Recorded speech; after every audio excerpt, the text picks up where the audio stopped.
पर कुशल संवाददाताओं की। यदि आप भी राजस्थान में साधना प्लस न्यूज के पत्रकार बनकर काम करना चाहते हैं तो नीचे दिए गए नंबर पर संपर्क करें। नवीन कुमार यादव, स्थानीय संपादक, Rajasthan, Sadhna plus news. Mobile number 9990469916 9835630014।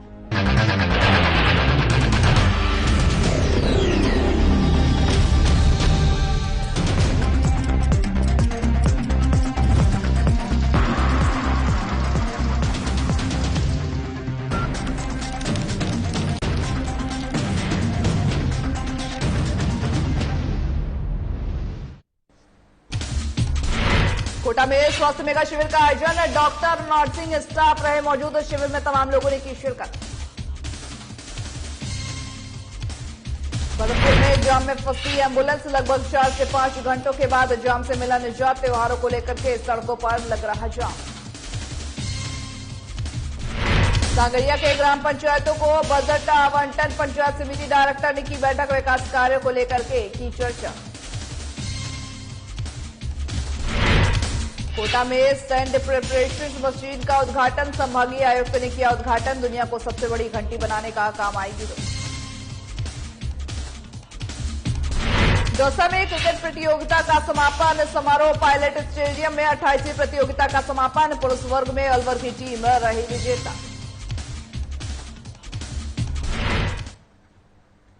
नमस्कार, आप देख रहे हैं साधना प्लस न्यूज। आप सभी का स्वागत है खबरें राजस्थान के हमारे इस बुलेटिन में। आपके साथ मैं अंजलि झा। अब करते हैं बुलेटिन की शुरुआत खबरों से। रेत संघर्ष और जिजीविषा के प्रदेश राजस्थान के हनुमानगढ़ में जन्मी साहित्यकार सोनू यशराज को किस्सा कोताह करते सम्मान 2021 से विभूषित किया गया है। देखिए हमारी इस खास रिपोर्ट को।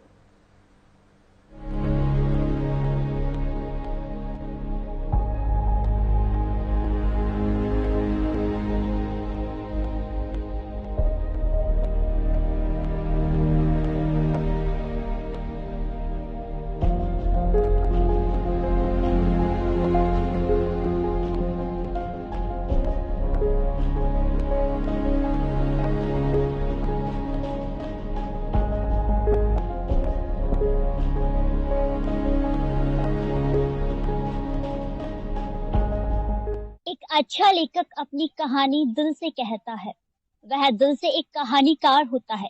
अगर आपको भी लगता है कि आप लोगों को एक अच्छी कहानी सुना सकते हैं तो आप जरूर एक लेखक बन सकते हैं। यदि आपको कहानी दिल से नहीं सुना सकते हैं तो अगर आप अपनी इच्छा अनुसार कहानी लिखेंगे तो भी लोग आपकी कहानियां नहीं पढ़ेंगे, उन्हें आपके कहे गए शब्दों में कोई दिलचस्पी नहीं होगी। इसलिए कहानी सुनाने के लिए आपके पास प्रतिभा होनी चाहिए। अगर आप खास प्रतिभा है आप में तो अच्छी कहानी लिख सकते हैं और एक अच्छे राइटर बन सकते हैं।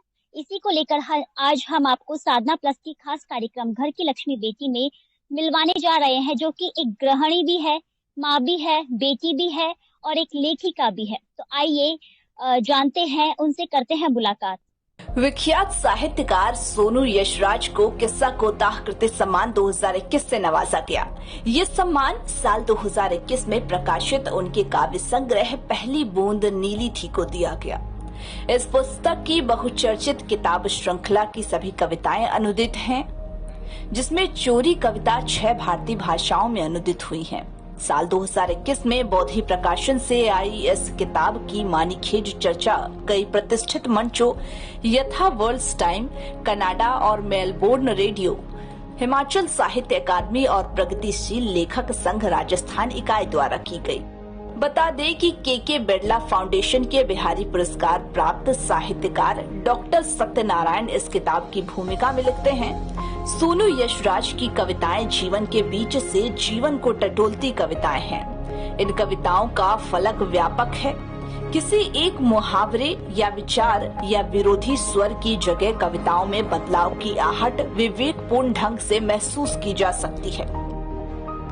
यही समझ उनकी कविताओं की विशेषता है। वे खुद अपनी एक ऐसी भाषा चुनती हैं जहां पर धैर्य और उम्मीद के साथ जीवन की चमक है। इस अर्थ में सोनू यशराज एक सजग कवि हैं। उनकी निगाहें चौतरफा हैं, खो गए या खोते जा रहे जीवन को घेरती है। कितना प्रेम है तुम्हें, तुम कितनी भली मालूम होती हो, किसी अच्छे घर की संस्कारी लड़की की तरह नीची नजरों से देखती हो ऊंची दुनिया की इबारतें। कितना प्रेम है तुम्हें, गुम रहती हो सबकी सांसों में, बताती हो होले होले, ले लोगी एक दिन अपने आगोश में, ए मौत किसी कविता की तरह। प्रखर आलोचक राजा राम भादु कहते हैं कि सोनू यशराज की जीवन से गहरी संप्रवृत्ति ही उनकी सृजनात्मक शक्ति है। जैसा कि संत कवि ने कहा, मोह तो मेरे कविवत्व बनावत। जो लिखा गया पहले मैं क्यों लिखूं, एक पेड़ का उद्धार पहले से ही है। ये पंक्तियां सोनू यशराज की प्रकृति के प्रति दृढ़ आस्था और सचेत व्यवहार को इंगित करती है। पहले काव्य संग्रह से साहित्य की दुनिया में अपनी सशक्त उपस्थिति दर्ज करने वाली जहां पर ये कविताएं हैं, किताबों के महत्व को परिभाषित करती और उनके लोक की अभिरुचि जगाती माणिखेज कविताओं से समृद्ध पहली बूंद नीली थी। शब्दों के बीच के मौन को साधती साहित्यकार सोनू यशराज सामाजिक सरोकारों से भी जुड़ी है। उन्हें अपने पिता डॉक्टर केसी विमल चौधरी और माता रमा के साहित्यानुराग, राष्ट्र प्रेम और भक्ति भावना विरासत में मिली है। उनकी रचनाओं का देश भर के प्रतिष्ठित पत्र पत्रिकाओं और ब्लॉग, आकाशवाणी, दूरदर्शन, सुनो साधो साहित्य प्रोजेक्ट, अंतर्राष्ट्रीय महिला दिवस, वर्ल्ड पोएट्री डे, राजस्थान कला और संस्कृति विभाग में प्रकाशन, प्रसारण, वाचन होता रहा है। मेरा पहला सवाल आपसे कि लेखक क्या होता है और एक अच्छे लेखक की क्या क्वालिटी होती है? सभी को नमस्कार। लेखक क्या होता है, ये प्रश्न जितना सरल है उतना ही कठिन है। लेखक वह होता है जो अपने समय को रचता है, अपने समय को पकड़ता है, भविष्य की आहट को सुनता है और अतीत की अकुलाहट को भी दर्ज करता जाता है अपनी लेखनी में। आप एक सजग लेखिका है और आपने अपने जीवन की शुरुआत कैसे की और साथ ही आपको किन किन परिस्थितियों का सामना करना पड़ा? जैसे कहते हैं ना कि एक बीज से पेड़ बनने का जो प्रक्रिया होती है वो बहुत लंबी होती है और उसमें अनवरत चलती रहती है वो। तो ऐसे ही मैंने अपने जीवन की जब शुरुआत हुई तो घर पर जब होश संभाला तो देखा कि पत्रिकाएं आती थी हिंदी की, धर्मयुग, कादम्बनी, साप्ताहिक हिंदुस्तान। तो उस वक्त घर में चर्चा भी होती थी हिंदी लेखन को लेकर और माता पिता दोनों को रुचि थी लेखन में और पढ़ने में ज्यादा रुचि थी। कोई भी लेखक बनने से पहले पढ़ना ज्यादा जरूरी है ना, तो पढ़ने में रुचि थी। तो उससे देखते हुए मैं भी बड़ी होती रही और जब मैंने कॉमर्स में मैंने ग्रेजुएशन की, फिर एमकॉम की कॉमर्स में ही, लेकिन फिर मेरा मन जनसंचार में था। तो जनसंचार और में मैं आगे बढ़ी और मुझे था कि मैं कुछ सामाजिक तौर पर कार्य करूं, तो मास कम्युनिकेशन फील्ड बन गया और उसी में आगे बढ़ी। फिर प्रोत्साहन मिलने लगा कि जो लिखती थी वो सभी को पसंद आता था और लगता था कि नया विषय लिख रही हूं मैं। तो उसी में मैं आगे बढ़ी और मैंने धीरे धीरे नैको का एक एग्जाम दिया और मैं सूचना शिक्षा और संचार में मैंने असिस्टेंट डायरेक्टर की पोस्ट संभाली और मैंने डिपार्टमेंट ऑफ टूरिज्म में एज ए ट्रैवल राइटर भी वर्क किया। और तब मुझे अलग अलग जगह पर घूमने का मौका मिला और जब मैंने आईसी का पदभार संभाला तो गांव, ढाणी, कस्बे सब जगह मैं गई। तो वह अनुभव भी इकट्ठा हुआ। जब आपके पास, लेखक के पास अनुभव ज्यादा इकट्ठे हो जाते हैं तो फिर वो उसे रचना ही पड़ता है। लेखक हर कोई नहीं होता है और लिखना इतना आसान भी नहीं होता है, लेकिन बावजूद उसके आपने कैसे अपने आप को प्रेजेंट किया? हाँ, ये बात बड़ी आपने पते की कही कि लेखक हर कोई नहीं होता है। पाठक हर एक को होना चाहिए, लेखक हर एक को होना भी नहीं चाहिए। हमें जिंदगी भर सीखते रहना चाहिए, पढ़ते रहना चाहिए। अपने अनुभव और दूसरों के अनुभव जोड़ के ही हम लेखक बन सकते हैं। दूसरा, भाषा और शैली भी अपनी अच्छी होनी चाहिए और निरंतरता तो है ही आवश्यक। और ये कि क्या परिस्थितियां थी, तो जो भी भारत में ये कहें या कहीं भी कहें, जो महिलाएं हैं उनकी स्थितियां इतनी बदली तो नहीं है, उनके लिए पहली भूमिका, जो पहली प्राथमिकता है, वो तो परिवार ही रहता है। और मेरे विचार से वो होना भी चाहिए, क्योंकि अगर उनका परिवार पहले नहीं होगा तो वे लिख भी नहीं पाएंगी अच्छा। और परिवार के साथ करते हुए आपको जैसे अपना समय चुराते हुए, जो महिलाएं अपना समय चुराती हैं, उसमें आपको अपना कुछ सार्थक कर जाना चाहिए।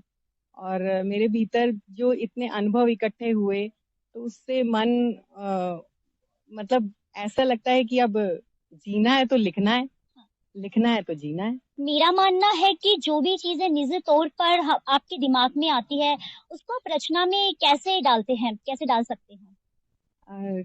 कोई भी रचना हम करते हैं, चाहे कला का कोई भी रूप हो, संगीत हो, नृत्य हो, लिखना हो, या आर्टिस्ट हो, कलाकार पेंटिंग बना रहे हो, उसमें जो भी उसके भीतर इकट्ठा होगा उसी को वो बाहर उड़ेलता है। और उसके पास अगर शब्द हो, भाषा शैली हो, तो वो उसके लिए आसान हो जाता है, वो उसे अच्छे रूप में प्रस्तुत कर सकता है। यदि हम लोगों से सुझाव मांगे तो क्या रचनात्मक का इस पर असर पड़ता है, और पड़ता है तो कहाँ तक? लोगों से सुझाव तो हमेशा मांगने चाहिए और उनका स्वागत करना चाहिए, लेकिन ये देखना चाहिए, जैसे कोई जिस विषय का विशेषज्ञ है उससे बात करें। यदि हम किसी आम व्यक्ति के लिए लिख रहे हैं, लोक जीवन पर हम कुछ लिख रहे हैं, तो हमें लोक के बीच से गुजरना पड़ेगा। यदि हम कुछ किसी स्त्री पे चित्र बना रहे हैं, तो हमें उस स्त्री का पूरा जीवन देखना पड़ेगा कि उसने किन परिस्थितियों से गुजरी है, क्या पाया है, क्या खोया है। तो वही देखते हुए हमें आगे बढ़ना पड़ेगा। लेखक का कल्पना शक्ति से क्या संबंध होता है? इस संदर्भ में मुझे एक पुरानी कहावत याद आ गई, कहीं की ईंट कहीं का रोड़ा, भानुमति ने कुंबा जोड़ा। तो वो चीज नहीं होनी चाहिए। कुछ कल्पना शक्ति तो होती है और बहुत कुछ होती है। टाइटैनिक डूबने से पहले एक लेखक ने टाइटैनिक डूबने की पूरी कहानी लिख दी थी, तो ये उसकी कल्पना शक्ति थी। और टाइम मशीन और जो हम जेके रोलिंग के उपन्यास देखते हैं, उसमें भी उनकी कल्पना शक्ति है, जादुई यथार्थ है। तो यथार्थ और कल्पना का एक बैलेंस उसमें होना चाहिए, सामंजस्य होना चाहिए, समन्वय होना चाहिए, तभी एक अच्छी रचना बनती है। निरंतरता एक सफल लेखक बनने की पूंजी है, क्या यह सही है? हाँ, ये बिल्कुल 100% सही है। कुछ भी हमें लिखना हो, रचना हो, तो उसकी एक पूरी प्रक्रिया होती है और वो अनवरत चलती है। हम किसी चीज के बारे में सोचते हैं, उसका अध्ययन करते हैं, उस पर रिसर्च करते हैं, फिर उसके आगे हम बढ़ते हैं। जैसे एक लार्वा से तितली बनने की कहानी है, तो उसकी पूरी प्रक्रिया है। हम अगर उस प्रक्रिया को बीच में तोड़ देंगे तो वो तितली कभी नहीं बन पाएगी। और मुझे लगता है कि हर रचना हमारी दुनिया को और सुंदर बनाती है और हमारे सामने चीजें स्पष्ट करती है। तो हमें उसमें पूरी सजगता से, और जो मैं यहाँ यही कहूंगी कि लेखन एक कला भी है और विज्ञान भी है, तो हमें उस पूरे विज्ञान की प्रक्रिया को समझ के उस पर आगे बढ़ना पड़ेगा। अगर हम बात करें स्त्रियों की, तो आज के दौर में और उस दौर में काफी अंतर है। तो आप स्त्रियों को इस दौर में कैसे देखते हैं? आपकी नजर में उनकी परिभाषा क्या है? एक लेखक के तौर पे मैं कहूँ तो समाज में स्त्रियों के प्रति जितनी घटनाएं होती हैं वो मुझे मथती हैं भीतर तक, और फिर भीतर कुछ कुलबुलाने लगता है और लिखने का मन करता है। और मुझसे पूछे तो मैं यही सोचती हूँ कि स्त्री एक नदी है और पुरुष एक पहाड़ है। स्त्री हमेशा अपनी लय से चलती रही और पहाड़ उसका रास्ता रोकता रहा। तो नदियां पत्थर जोड़ती हैं और पहाड़ बनते हैं, और पहाड़ बारिश का रास्ता तय कराता है। तो दोनों ही एक दूसरे के पूरक हैं। और स्त्रियां तो एक चिड़ैया जैसी होती हैं, बस पंख ही नहीं होते, और पंख उगने की जगह होती है, उगाने खुद पड़ते हैं, खुद कोशिश करनी पड़ती है। जैसे लार्वा से जो तितली की कहानी है, वही एक स्त्री की कहानी होनी चाहिए, हर स्त्री की वही कहानी होनी चाहिए। और इस पर मुझे एक कविता याद आती है, तो मैं आपको सुनाती हूँ। ये कविता जो है वो एक 11 साल की लड़की है, और वो देख रही है अपनी उम्र से बड़ी स्त्रियों को, और फिर वो क्या सोचती है। मुझे लगता है आजकल जो लड़कियां हैं वो भी इसी तरह से सोचती हैं। ये एक कस्बे की लड़की की कहानी है, तो वो मैं पढ़ती हूँ कविता। फिर भी हंसती है लड़की। 11 साल की श्रेया दिन भर खेलती हुई देखती है बड़ी अम्मा को सब्र का घूंट पीते, छोटी अम्मा को हसरतों का निवाला निगलते, अपनी सगी माँ को रात की नीरवता में आंगन की बिल्ली से सहमते और देखती है हर खटके पर तैरते खौफ को बड़ी बहन की आंखों में। वो एक ठंडी सांस भरती है, सोचती है भविष्य की अपनी भूमिका पर, झटकती है अपने गीले बाल जो विचारों के सैलाब से कम उलझे हैं, फिर हंसती है देखकर स्त्री जीवन से साम्य रखते उन जीवों को गिलहरी जिसकी गर्दन में पड़ सकते हैं किसी खूंखार के दांत, खरगोश के कान यूं ही बेवजह छेड़ते हैं लोग, तितली की आजाद उड़ान देखते ही उसे पकड़ता हर कोई, पर निरंतर कर्मरत ये भोले जीव वर्तमान की फुर्ती में मग्न हैं, इसलिए हंसती है श्रेया और रहती है मग्न प्रकृति की स्मित छांव में। तो मुझे लगता है कि आज की जो पीढ़ी है वो बहुत जागरूक है और वो वर्तमान में रहती है। उसने अतीत में देखा है कि अपने घर में स्त्रियां जो हैं वो अपनी जो उनकी इच्छाएं थी उसको रोककर स्त्रियां हैं वो परिवार को भी रखती हैं साथ और स्वयं को भी साथ रखती हैं और अपने समय का सदुपयोग करती हुई आगे चलती। वरिष्ठ साहित्यकार इंदुशेखर तत्पुरुष पहली बूंद नीली थी के संदर्भ में लिखते हैं कि सोनू यशराज ने अपनी कविताओं में जो खिड़कियां खोली हैं वे हमारी चेतना को स्वच्छ वायु और प्रकाश उपलब्ध कराएंगी, ऐसा विश्वास है। भाषा विज्ञानी सुनील श्रीवास्तव कहते हैं कि सोनू यशराज की कविताओं में शब्द और ध्वनि के उस विराट संसार की आहट मिलती है जो आज के तमाम शेर और आपाधापी में गुम हो जाने के बावजूद हमारी आंखों के जल में संवेदना की जमीन पर कायम है और एक अलग रंग, आंच और खुशबू में बची हुई उम्मीद की तरह जगमगा रहा है। पूर्व में राजस्थान पर्यटन विभाग में empanelled travel writer NCP second phase में आर्टिस्ट डायरेक्टर आईईसी के पद पर रही सोनू यशराज ने देश भर में भ्रमण कर गांव ढाणे की समस्याओं को बहुत करीब से देखा है। वर्तमान में स्वतंत्र लेखन कर रही हैं वो। साधना प्लस के लिए जयपुर से जयंत शर्मा के साथ पूजा जोशी की रिपोर्ट। बुलेटिन में वक्त हो चला एक छोटे से ब्रेक का, जल्द होंगे हाजिर।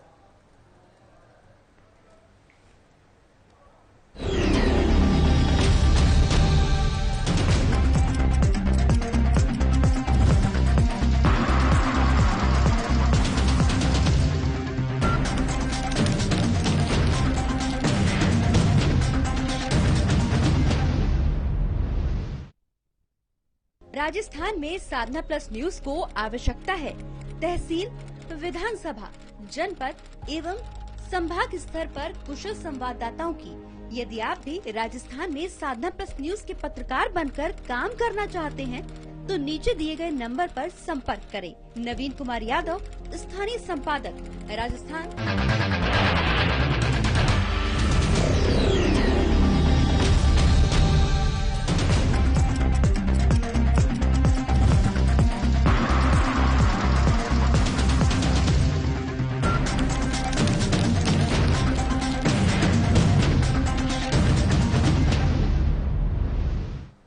ब्रेक के बाद आप सभी का एक बार फिर स्वागत है खबरें राजस्थान के हमारे इस बुलेटिन में। अब बढ़ते हैं खबरों की ओर।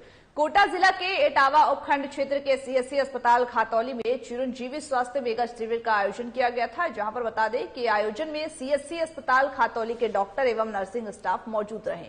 वही स्वास्थ्य मेगा शिविर में जिला परिषद सदस्य उमा देवी सिंगल और ग्राम पंचायत खातौली सरपंच पार्वताबाई बेरवा कार्यक्रम की अध्यक्ष रही। वही शिविर में हर तरह की बीमारियों का इलाज भी हुआ है। वही बता दें कि जहां पर कस्बे और साथ ही साथ कस्बे में जो निजी ज्योति संस्था है वो सभी बीमारियों का इस दौरान इलाज किया गया था। यहाँ पे हाँ, किस लिए आए हो आप? क्या लेने आए हो आप? हाँ, साथ और आके नदी के और पग दुख। अच्छा, तो डॉक्टर साहब को दिखाया आपने? यहाँ डॉक्टर साहब को दिखाया शिविर में आपने? नहीं, यहाँ खातौली शिविर में आज डॉक्टर साहब को दिखाया क्या? नहीं दिखाया, मुझे यही आई तो कौन। तो कौन सी दवाई ले ली कि नहीं ली आपने? तो बिना दी बना तो दिखाते डॉक्टर साहब ने क्या कहा? दिखाऊंगा मुझे दिखा भी कौन, मैं जानू भी कौन भाई, मैंने कोई कभी जाना। नाम क्या है माता जी आपका? नाथी भाई गुजर। गुजर। झालावाड़ जिले के उन्हेल थाना क्षेत्र के बामदेवरिया गांव में बारात में तेज गति से अज्ञात पिकअप घुस गई, जहां पर पिकअप की गति इतनी तीव्र थी कि जहां पर बारात में जो लगभग एक दर्जनों से ज्यादा लोगों को रौंद कर निकल गई पिकअप, जिसमें करण सिंह नामक व्यक्ति की घटनास्थल पर ही मौत हो गई। वहीं आधे दर्जन से ज्यादा गंभीर घायल हो गए। सूचना मिलते ही गंगाधार के ओर से उन्हेल पुलिस मौके पर पहुंची और मामले की जांच शुरू कर दी। साथ ही साथ घायलों को उपचार के लिए सीएससी चौमहला लाया गया, जहां पर प्राथमिक उपचार के बाद गंभीर घायलों को जिला चिकित्सालय के लिए रेफर कर दिया गया है।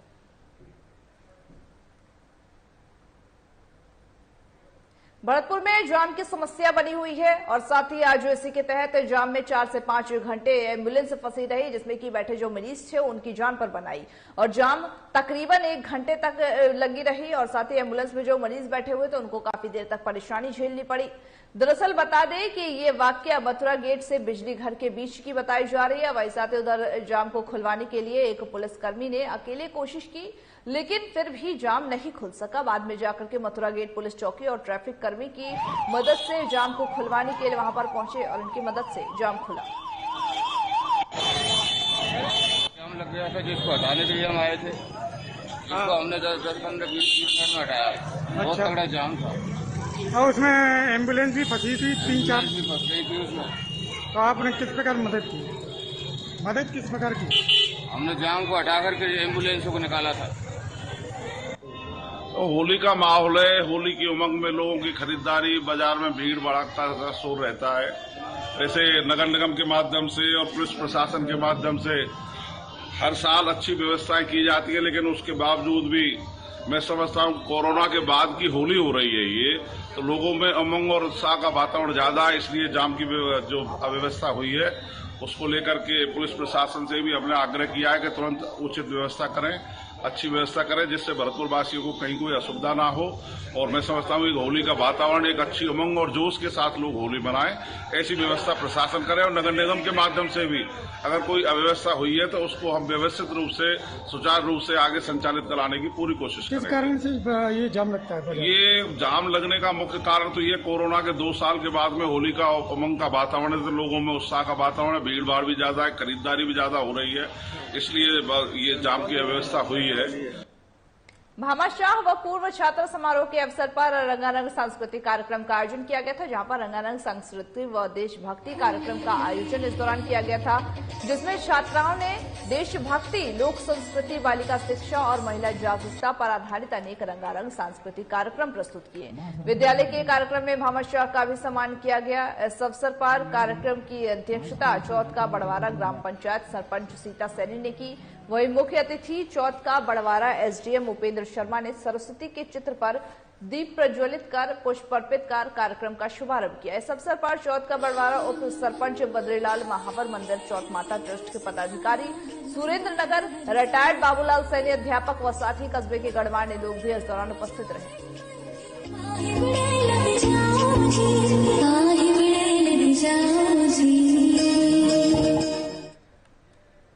कोटा पुलिस को बड़ी सफलता हाथ लगी है, जहां पुलिस ने हत्यारे और गैंगस्टर का नरेंद्र सिंह उर्फ किट्टू को गिरफ्तार किया। आपको बताते चले कि पुलिस मुख्यालय द्वारा 10,000 और कोटा शहर पुलिस द्वारा 5,000 का आरोपी पर इनाम घोषित किया गया था, जिसके बाद पुलिस ने आज आरोपी को गिरफ्तार करने में सफलता हासिल की है। वो गैंग थी जिनके बारे में बहुत चर्चित रही है, एक भानु प्रताप गैंग और एक शिवराज गैंग। दोनों के बीच रंजिश की इस कदर थी कि दोनों एक दूसरे के प्यासे थे। पहले भानु प्रताप गैंग ने शिवराज के 2 भाइयों का कत्ल किया। इसी रंजिश के चलते जब वो पुलिस कस्टडी में था और 18 अप्रैल 2011 को जब पुलिस गार्ड उसको उदयपुर से झालावाड़ स्टेशन पर ला रही थी, इसी दौरान इन लोगों को जानकारी मिली। बीच रास्ते उस पर हमला करने की इन्होंने योजना तैयार की और अपने करीब 8-10 लोगों के साथ इन्होंने रास्ते में पुलिस कस्टडी के दौरान उसको हत्या करने का पूरा प्लान बनाया। जोलिया के पास ये लोग 2 गाड़ियों में आए और पुलिस टीम पर इन्होंने अंधाधुंध फायरिंग की। उस फायरिंग के दौरान 2 पुलिसकर्मी सोनलाल कांस्टेबल और प्रकाश चंद कमांडो, ये दोनों राजस्थान पुलिस में उदयपुर जिले से संबंधित थे। उनकी मौके पर मृत्यु हो गई। पुलिस कस्टडी में पेशी के दौरान ले जाए जा रहे भानु प्रताप अभी जिला मुख्यालय दौसा स्थित राजेश पायलट स्टेडियम में चल रही 28वीं राज्य स्तरीय टेनिस बाल क्रिकेट प्रतियोगिता का मंगलवार को समापन किया गया, जहां पर समापन समारोह में मुख्य अतिथि राजस्थान खादी बोर्ड के अध्यक्ष ब्रजकिशोर शर्मा और राजस्थान टेनिस बाल क्रिकेट के जो संघ के अध्यक्ष राजीव अरोड़ा भी इस दौरान उपस्थित रहे। इसने एक मुकाम बनाया है अपना, यहाँ पे राज्य स्तरीय, देश के लिए राष्ट्रीय स्तरीय और बहुत बड़ी बड़ी प्रतियोगिताओं का आयोजन बड़े सफलता से करा है। आज भी राज्य स्तरीय जो सीनियर हमारी टेनिस बॉल क्रिकेट की प्रतियोगिता थी वो संपन्न हुई है और यहाँ पे जो भी खिलाड़ी और अधिकारी आए थे सब जिलों से उन्होंने तारीफ करी कि यहाँ पे बहुत अच्छी व्यवस्था रही। यहाँ के लोगों की इच्छा है कि यहाँ पे एक अंतर्राष्ट्रीय टेनिस बॉल क्रिकेट की प्रतियोगिता हो। हमारा पूरा का पूरा उनके साथ सहयोग रहेगा। मैं देना चाहूँगा, खिलाड़ी कभी भी चाहे उम्र कुछ भी हो जाए वो खिलाड़ी ही रहता है। और मैं आयोजकों को खास तौर से धन्यवाद देना चाहता हूँ कि इस स्टेडियम में, पायलट साहब के स्टेडियम में ये मैच का महिला और पुरुष वर्ग का दोनों का क्रिकेट मैच की शुरुआत की है। आज इसका फाइनल है। महिला क्रिकेट का फाइनल हो चुका है। दौसा उपविजेता हुई है और बाड़मेर विजेता हुई है। यहाँ अलवर और जयपुर का मैच चल रहा है। खबरें राजस्थान के हमारे इस बुलेटिन में बस इतना ही। मुझे दीजिए इजाजत और तमाम बाकी खबरों के अपडेट्स के लिए देखते रहिए साधना प्लस न्यूज।